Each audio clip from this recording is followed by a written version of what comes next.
Bueno, vamos con más información. Me enlazo esta mañana con Ernesto Urbina Miranda, es director general de Hermosillo. ¿Cómo vamos? Esta asociación civil con la que hemos hecho sinergia, por supuesto, a través de este espacio.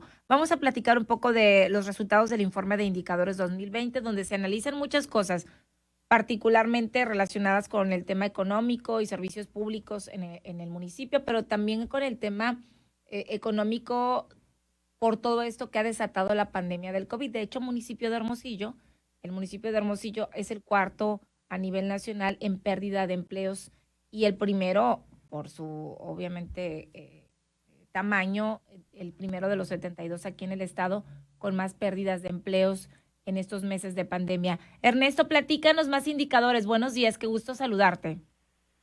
Buenos días, Karina. Un gusto saludarte también y también a tu auditor. Muchas gracias. Cuéntanos datos muy interesantes. Son más de 70 indicadores, 80 más o menos. No, son más de 300 los Ok. que pueden encontrar el lector en este documento. Son temas entonces, ¿verdad? ¿Cuántos temas son los que manejan? Son 300 indicadores distribuidos en 17 temas En 17 relacionados temas. con el desarrollo de la ciudad. Cuéntanos los más relevantes. Yo decía este tema del desempleo, que no es una novedad porque sabemos que sí se han perdido muchos empleos, pero Hermosillo está entre las principales ciudades o municipios a nivel nacional con pérdida de empleos. Sí, como bien dices, Karina, este año, particularmente el tema del COVID es uno de los que exige nuestra atención.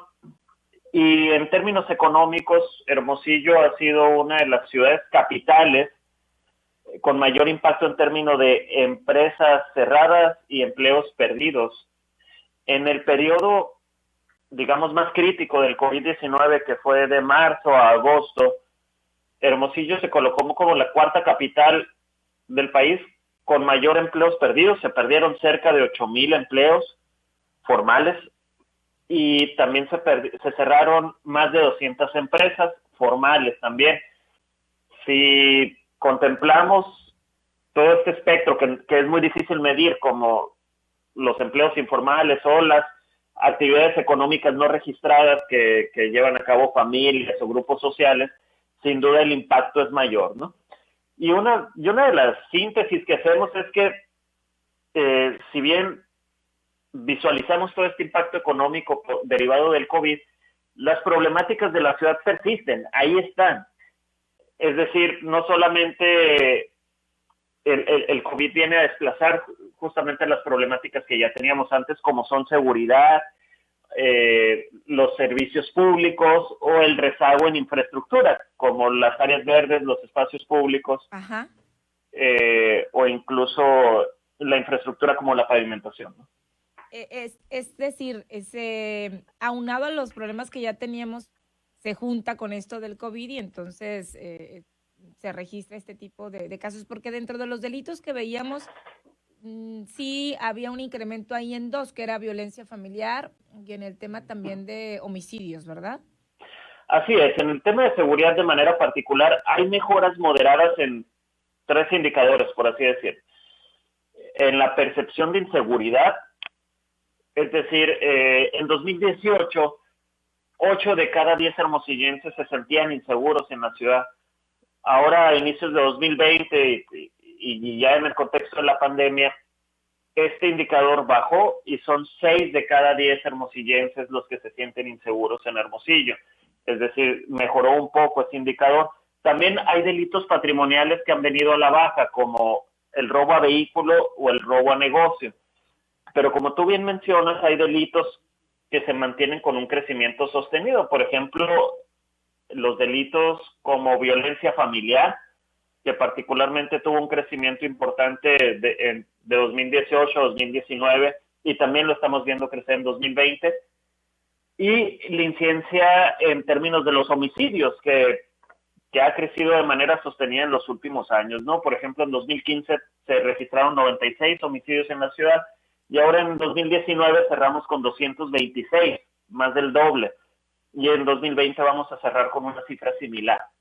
Entonces, hay avances moderados en algunos indicadores, pero otros persisten en términos de que se mantienen como desafíos que tenemos que resolver en la ciudad. Me llamaba mucho la atención y saliéndonos un poquito del dato o de los temas del COVID que ahorita retomamos, el tema de las áreas verdes, qué impresión que estamos por debajo de la norma internacional con respecto a los metros cuadrados que nos tocarían por persona, pero también pues muy poquitos parques o áreas verdes por persona aquí en Hermosillo. Es un rubro en el que hay que trabajar, Ernesto, también.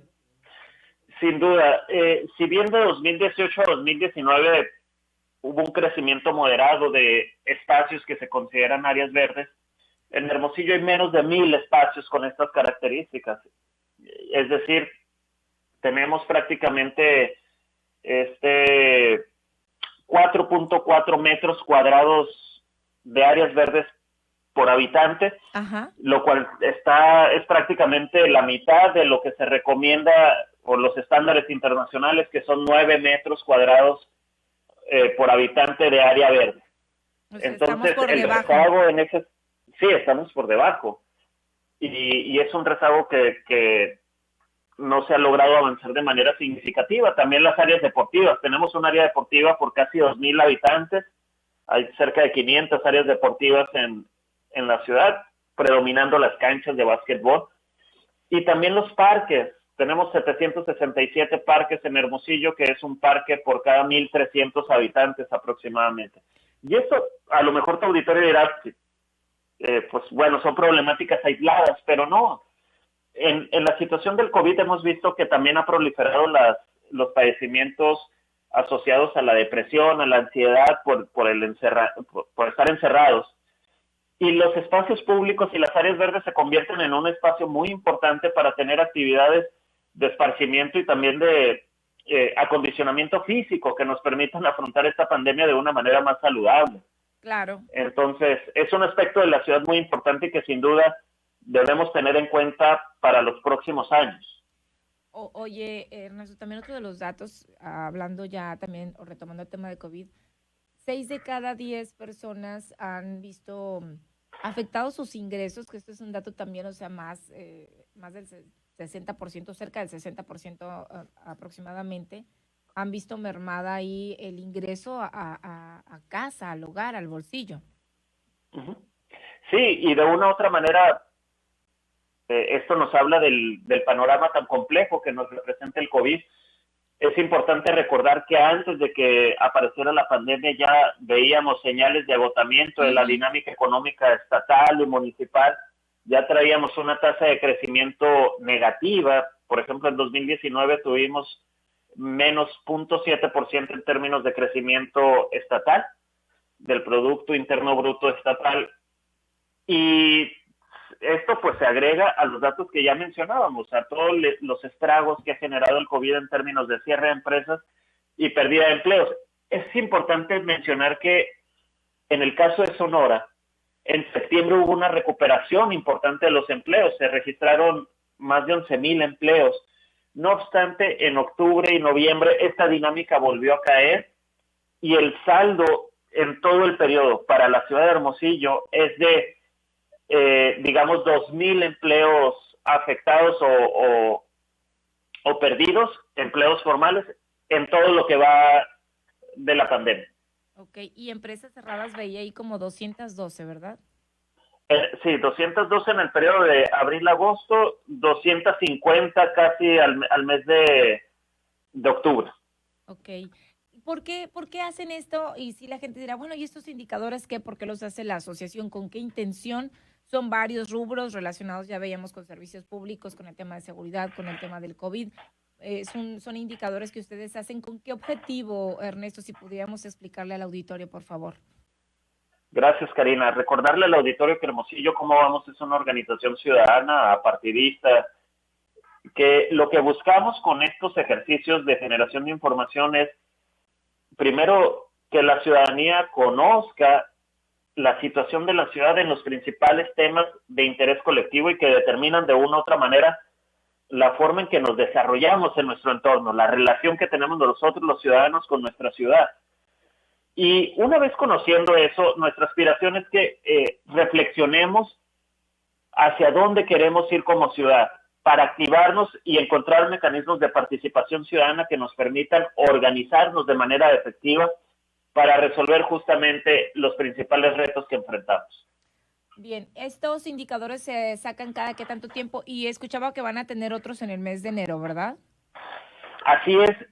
En esta publicación, es una publicación de más de 200 páginas, puede encontrar 3 tipos de datos. Unos de que son de percepción ciudadana, es decir, levantamos más de 1,600 encuestas al cierre de cada año, tratando de medir la percepción, la perspectiva de los ciudadanos sobre la diversidad de servicios públicos y otros temas de la ciudad. Ahí están reflejados en esa publicación. También hay otros datos de percepción ciudadana sobre el COVID, como algunos que mencionamos, que esos se levantaron en julio de este año. Y también va a poder encontrar una gran diversidad de datos duros, que le llamamos, que son los datos de fuentes oficiales, de organismos, de dependencias, y que vienen a complementar la fotografía de cómo se encuentra la ciudad, digamos, durante este año. Como tú bien mencionas, estamos haciendo el levantamiento correspondiente al cierre de este 2020 y que vamos a presentar los resultados, digamos, a finales de enero, principios de febrero del próximo año, que va a ser particularmente la evaluación que hace el ciudadano sobre los diferentes servicios públicos municipales. Muy bien. Pues ahí está. Recuerden que están también en redes sociales, ahí encuentra, y ese informe está también en la página de Facebook de Hermosillo, ¿cómo vamos? Ernesto, muchísimas gracias y felicidades por el trabajo que están realizando. No, al contrario, Karina, muchas gracias por el espacio, por el apoyo. También, como mencionabas, hemos hecho sinergia en muchos esfuerzos que tú de manera muy importante impulsas con la comunidad. Bueno, aquí estamos y te agradecemos la oportunidad de compartir esto con tu auditorio. Muchísimas gracias. Excelente viernes. Igualmente, saludos. Ernesto Urbina Miranda es director general de Hermosillo. ¿Cómo vamos esta asociación en este informe de indicadores 2020?